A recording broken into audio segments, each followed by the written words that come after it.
இலங்கை சிறைகளில் இருந்து விடுதலை செய்யப்பட்ட தமிழக மீனவர்கள் 77 பேர் காரைக்கால் துறைமுகத்திற்கு வந்தடைந்தனர்.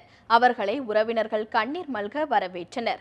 இலங்கை கடற்பரப்பில் அத்துமீறி நுழைந்ததாக நாகை, புதுக்கோட்டை, ராமநாதபுரம் மாவட்டங்களைச் சேர்ந்த 77 மீனவர்களை இலங்கை கடற்படையினர் கைது செய்தனர்.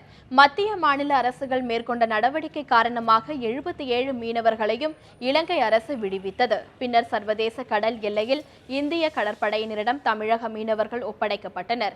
இதனை அடுத்து அமயா மற்றும் ராணி துர்கா ஆகிய 2 கப்பல்கள் மூலம் 77 மீனவர்களும் காரைக்கால் துறைமுகத்திற்கு வந்தடைந்தனர்.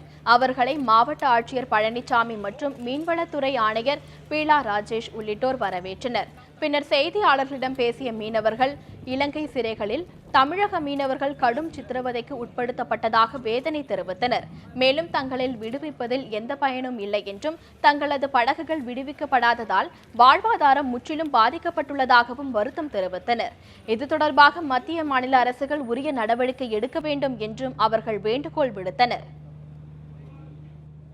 நைட்டு தான் அங்கே தொழில் பார்த்தோம். தொழில் பார்க்குற வழியில் லாஞ்சு இந்திய உங்கள் நேவல் வர்றேன்னு தெரிஞ்சு நாங்கள் என்ன பண்ணோம், நாங்கள் போட்டு ஓடிக்கிட்டு இருந்த போட்டு அதிநவீன ஸ்பீடு கொண்ட நேவலை வச்சு எங்களை விரட்டி பிடிச்சிட்டாங்க.